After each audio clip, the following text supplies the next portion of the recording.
We all done this. You're scrolling TikTok, Instagram, YouTube, video after video after video, and you tell yourself, just one more. And suddenly, it's 1 a.m. You didn't stay up because the video has the best graphics or production value. Stay up because within a second, a story began, and you just need to know how it ended. That exact moment when curiosity wins over logic is what drives effective mobile game ads. We're not simply showing off a feature. We're selling a journey, an experience, most importantly, an emotion.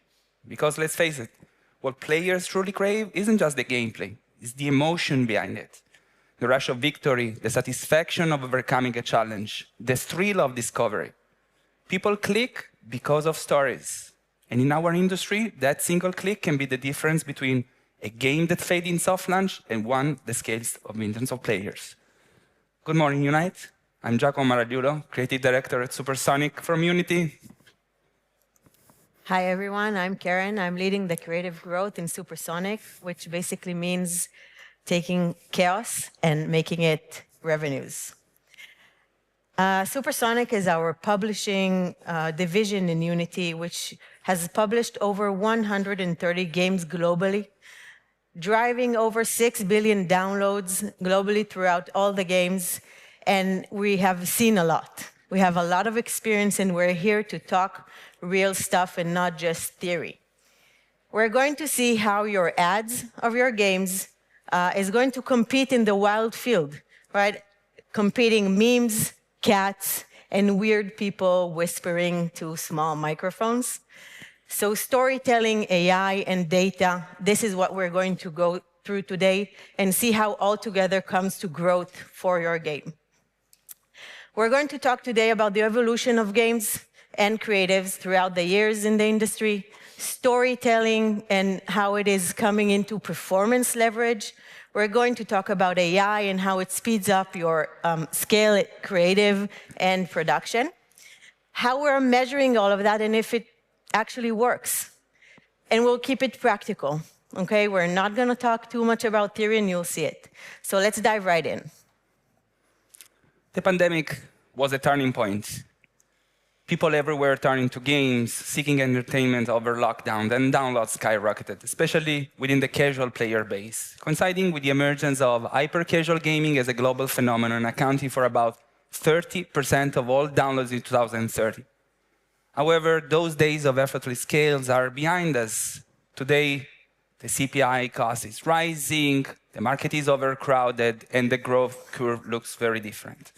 Hyper-casual has seen a 14% year-over-year drop, and casual is down to 10%. But hybrid casual games, a blend of hyper-casual aesthetics and deeper, stronger retention, is exactly what's taking the placing now, replacing the classic hyper-casual with this stronger engagement. This is the new bright spot. This is where the momentum is. In the slide money, as Jaco mentioned, CPIs are rising. We're seeing a decrease in the downloads. But what we are seeing is an increase in our revenues.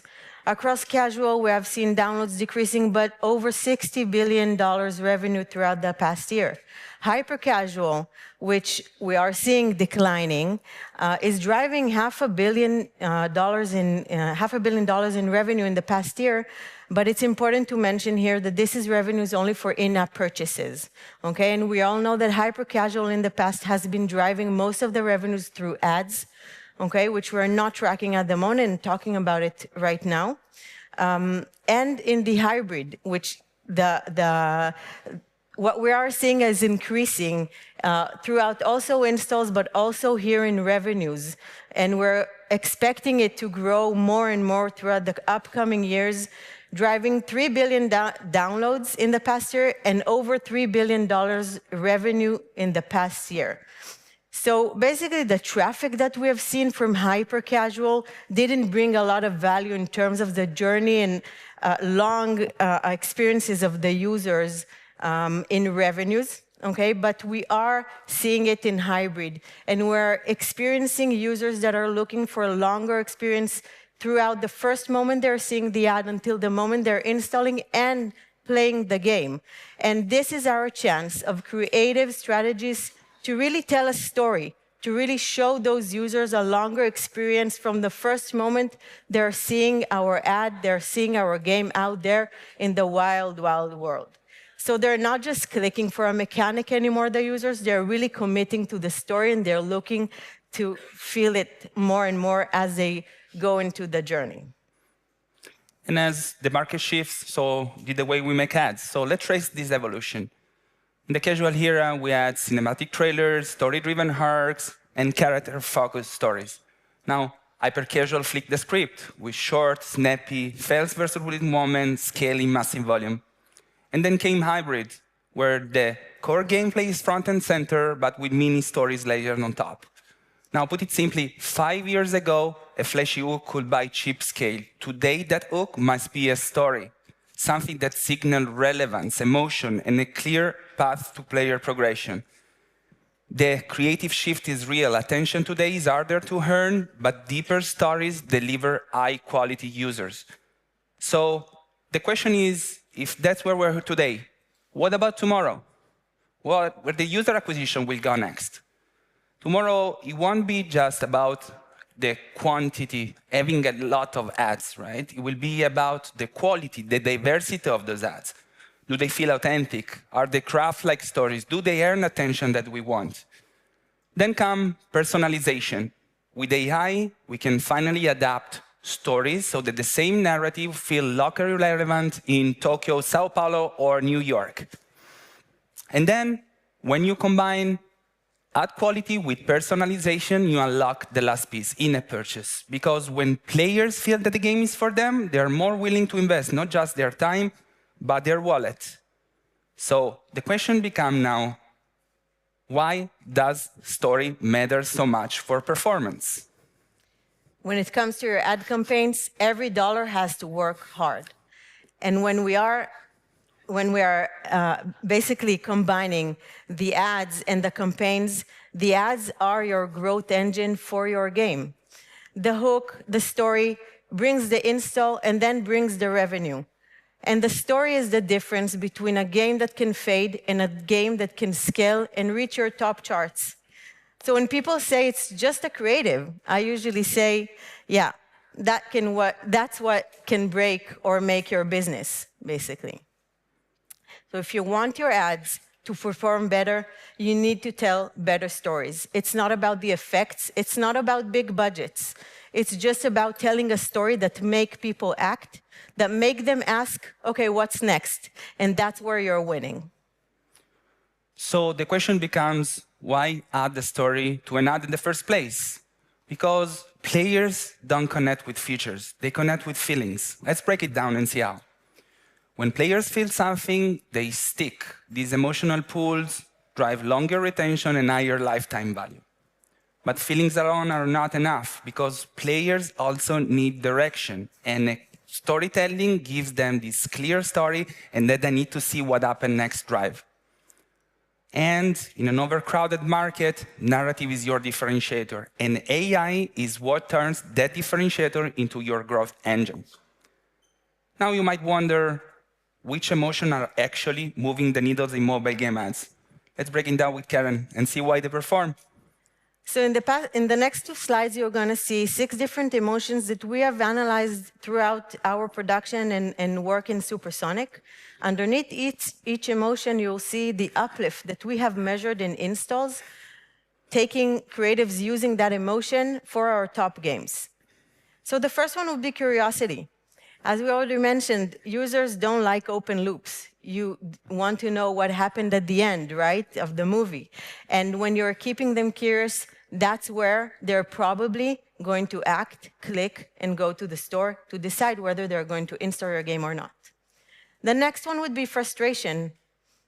We have all seen those ads. Someone playing in a really bad way, and you as a user is looking at it and feeling so frustrated that you can do it better. And that's where the user is probably, again, going to click and then install your game to play it better. And then there's the relief, satisfaction, right? You're scrolling in the middle of the night, and you're looking at those ads again and again, or those any videos, and suddenly something stops, like you had a hard day and something is very calm. If it's the music, if it's the assets, if it's the movement on the screen that makes you feel a bit relieved, something like cleaning your inbox from unread emails. Empathy, drama, we're all human beings and we like to look at a scene or help someone, be related to a certain situation, help someone to be rescued, okay, or feel the same feeling that this person is feeling right now on my screen. So this helps really to pull users inside the journey from the first ad and then to playing the game. Mastery. People like to improve their skills. They like to feel that they have some kind of progression in a game, that they become better and that they are achieving their goals. They're achieving certain points, like I've achieved level 1000 and very little people in the world have achieved that level in a certain game. This skill is really something that is pulling certain type of users that will be very valuable for your game. And of course, showing it in an ad is very important. And last, and very important, who doesn't like humor, right? That small moment where you have a nice laugh in front of your screen and you want to share it with everyone. You will really remember it because it made you laugh, it made you feel really good at that certain point. It's something that we always see can help really boost the creatives and the campaign performance. So the emotions are driving the action. And the great narrative is not about the storytelling. It's just about creating that journey for the user that will connect and drive that action to make your game perform better. So if a user is feeling something, he will probably do something. And that's as simple as that. It's a journey to connect the players, to drive their action, to install the game, and then hopefully we'll stay in the game and we'll continue those actions inside the game. And before a story can perform, it must be seen and felt. And a great hook does a couple of things in the first few seconds. You stop the scroll and connect instantly. Now, hooks to be effective needs a proper structure, a balance in between visual, emotions, and motivation that works seamlessly in order to grab the attention and to inspire the action. But how you deliver that hook can take many forms. Let's focus now on the 3 most common type of hooks that we're using in mobile game ads. Let's start with gameplay. Hook shines where the gameplay is front and center because it pulls the players directly into this clear, satisfying mechanic. Then urgency, we already mentioned with Karen. This is a strong emotional triggers that push the viewers to act quickly and solve the issue. And finally, cinematic. This is a technique that was used a lot for casual games, and finally we can adapt those immersive stories in our gameplay. So these are the 3 most common hooks that really drive the impact in what we're doing. Now, the next slide shows exactly why these 3 seconds are super important in what we're doing. On the left, you can see the original ad that was built with a simple yet effective hook, the money loss animation that is grabbed really a lot of engagement. Now, our focus is always to improve those metrics, so we decide to go with a storyline on the first. We apply this mini story of the characters trying to solve the trash problem by opening the fence. Just this hook pushed the hook rate to 17%. We weren't satisfied enough, and we keep iterating on top, adding exactly the cinematic trailer that we just showed. This immersive hook pushed the hook rate to 25%. Now, the key point here is that these 3 seconds are not just important, they are crucial in what we're doing.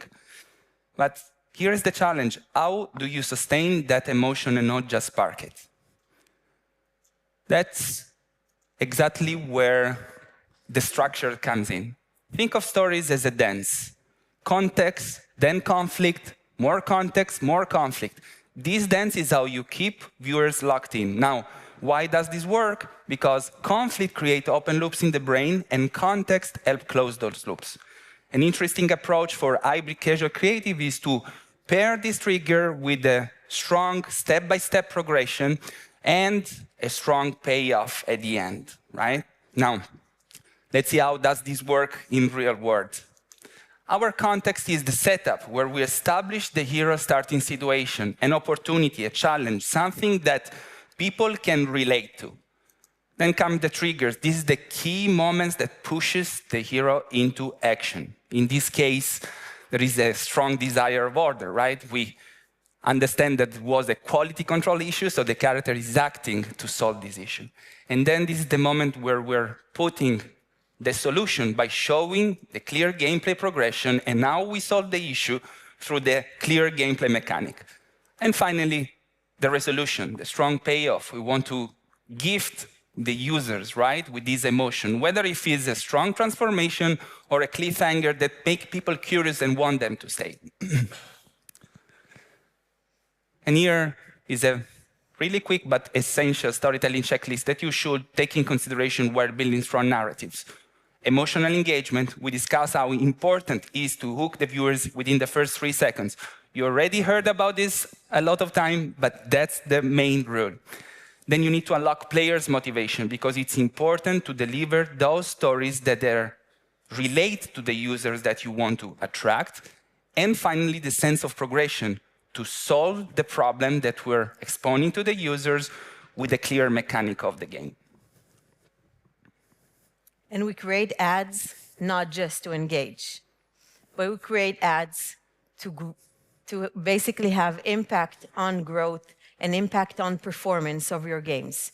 We're trying to align all these three, creative, storytelling, and strategy, all together. And when we're having a good balance between those three, we are seeing growth coming to your game and impacting your performance of the users you're bringing from those ads you're building. The UA success is basically built from two main things that we're trying to look for. So it is your scale and your ROAS, the return on ad spend that you're having. Once you have these two very, very strong, your ability to have a good user acquisition for your game is already a very good base. These two things are basically built from metrics that we're tracking constantly when we're working with the teams, which is the CPI we're trying always to reduce and the IPM to increase, the retention and the engagement of the users staying in the game, and how every creative I'm telling or every story I'm telling is basically impacting the retention of the users coming from that ad. How is my ROAS and my in-app purchases that I'm driving from those creatives are impacted by each story, by each emotion I am using? And it's very critical to understand it when you are looking at it as a holistic view of really how a story, how an emotion is impacting each and every one of these KPIs. Basically to support the good base of having scale and having ROAS together in order to really see your game grow and be there in the top charts. So again, we have measured what we all talked about right now in Supersonic. And it's not just theory, it really, really works. We took the creatives that we have been using storytelling inside of them, if it's in the hooks, if it's in the gameplay emotions. We have compared them to creatives that didn't have all of this, which is simple gameplays. And we have seen uplifts, and we have seen the impact of them on the performance, with almost 40% uplift in ROAS, almost 30% uplift in our retention that we're analyzing in the campaigns, and a 25% uplift in the in-app purchases, which is essential for our strategy in creative and in the user acquisition to have a healthy and growing game in the hybrid. So as I said, it's the same budgets. We're not paying more for those creators, but we're telling better stories. We're giving the player time to invest in that journey, to feel the game, and really to act at the end, so he will deliver the growth into our game. And we can't really do all of that in a high-scale production world, okay? Without the recent crazy evolution that we are all experiencing of AI. And AI really comes in to our world here to help us tell more stories, better stories, to create those assets that will help us pass over those emotions. Basically, the AI is the creative accelerator today for us. It's not going to replace, but it is helping us to do things that we have never imagined before, 2 years ago, that we could have done. And campaigns look different, the creatives look different, and we're actually measuring that it actually works. So again, this is the biggest evolution we have experienced in the last years, and dream creative is actually possible today. Let's see how we leverage AI in our production pipeline. First of all, with text tool now, you can ideate a lot of different story arcs. You can ask for different variations, different scenarios, different scripts, and even storyboards. Then the image AI tools are really important to visualize what eventually we open up, right? The script now is becoming a storyboard in seconds. And not just a storyboard, but a full mood board. Very similar to Pixar, right? We're seeing this advancement in visualizing what we had in mind in just minutes, even in seconds sometimes. And then the last piece is iteration. It's extremely important in what we're doing. Iteration is a big part of our creative process because we're not aiming just to win at the first try. We're keep trying in order to sustain and keep the growing. Okay? So the goal again is to not to win faster, but to hook faster, trying to understand what the audience like and trying to iterate a lot of it. Remember, the human creativity provide the direction and the AI accelerate the execution. Now, with AI ideation, we can move faster from Spark to script by structuring the process into 3 simple steps. The first one, we define the hook. We already talked about the importance of balancing the context, the emotions, and the goals that keep the viewers locked in. The second step is to draft the story arc. This is where we're balancing the conflict, the gameplay, and the payoff of cliffhanger that will make people curious and want them to stay. And finally, we ask to create script variation, right? We want to test exactly which is the best tone to talk with that specific audience. This is something that before will take probably a lot of time, right? Even to plan, to consider which tone we want to deliver to the audience. But now, finally, we have this revolution, and finally it's here, and we can use that. But what happens when the script is written, Karen? So the script is written already, and basically the script can become a live storyboard in just minutes. What helps us is basically to close the gaps that we are all experiencing in creative, of having that imagine of how is my creative going to look like, to actually the end product of how it really going to look like, or how it is looking like. And closing that gap is really essential to being more efficient, saving time, and being more precise in our feedback loops inside internally the process of creating a creative. Because if someone is planning and writing the storyboard, he's visioning this creative in a certain way. AI helps him basically create a live storyboard so that the person actually creating that video can connect directly to that vision in his head and make that video almost precise as he imagined it, right? Because this is a pain point. If any of you is part of a creative team or is working with creative, this is really a pain that has wasted a lot of time in the process.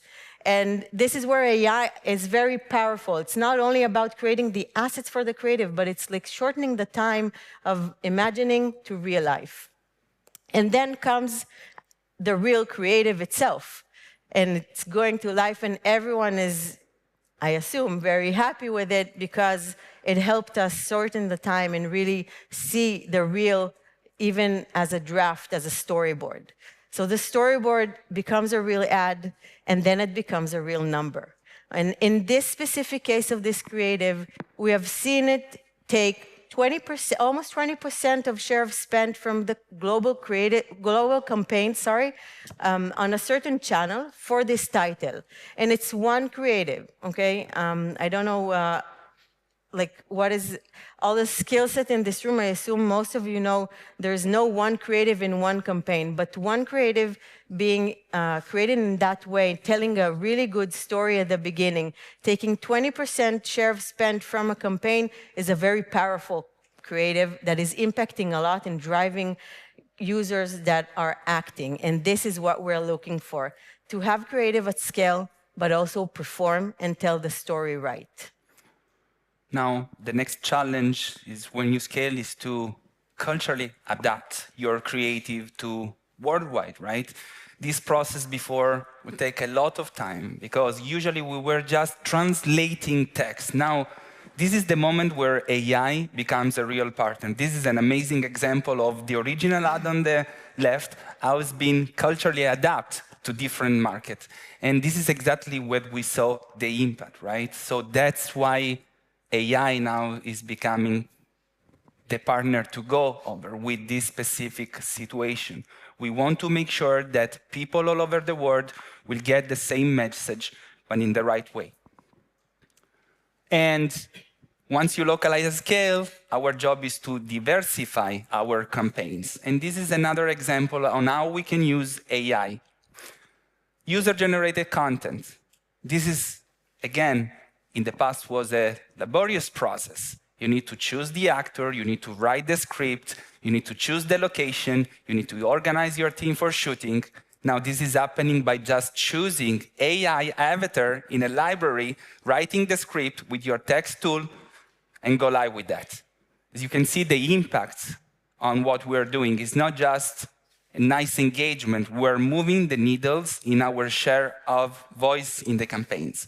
So this is a clear example on how it's affecting their growth, right? On the left, the original ad. Was already a top-performing ad in our campaign. Then, in the user acquisition, we need to sustain the ad fatigue. So after a while, the audience is watching the same ads all over, and we need to make sure to renew those ads. In this implementation, you can see from the graph on the right exactly how it was impactful, right? That's the way really we make sure to diversify our user acquisition strategies in our campaigns. And we're asking, what if AI could support every stage of the user acquisition funnel? We're talking about the first funnel, and the top one is awareness, where we want to catch the user. So we already talked about the hooks. How am I creating those different hooks to test? And here you can see a lot of different examples of the top funnel that we're creating from AI really quickly. And then you can test and you can understand your direction very well when you're trying to grab that attention of the user. When we're going to the mid-funnel, as we said, users like now longer experiences. We want them to feel the game before. And here we'll talk a little bit about the playables. A playable in the past, to create a playable, it either required to go to an agency to do it, okay, or a developer that is working on it between 1 week to 3 weeks, together with a graphic designer and maybe some more skills that you would need. But today, this is not the case. Okay, today everyone can go to and I create the code by themselves. And not only the code.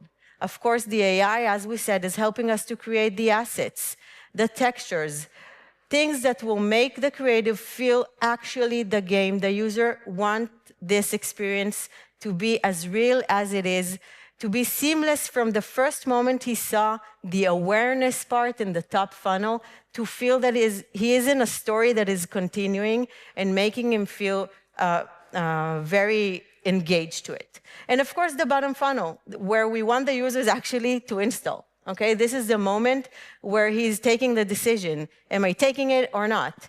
And that would be your store. That would be, of course, the icons and a lot of static images that obviously I assume that you all understand right now that the AI is a very powerful tool here that everyone can use to create assets, those static images, and make your store being the endpoint of the user that is ending the story in a very logical and reasonable way, and making him basically click.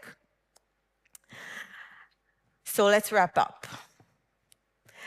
We have talked about performance that starts with a story and how the story needs a structure. The structure of the story basically will help you drive the user journey to the endpoint where we want him to take the action. And we talk about AI as your creative accelerator. This is not replacing human creativity, it amplifies it. So it's important to use the way we show you in order to ideate, iterate, and scale faster. And don't forget that data is your compass. Our job is half science, half intuition.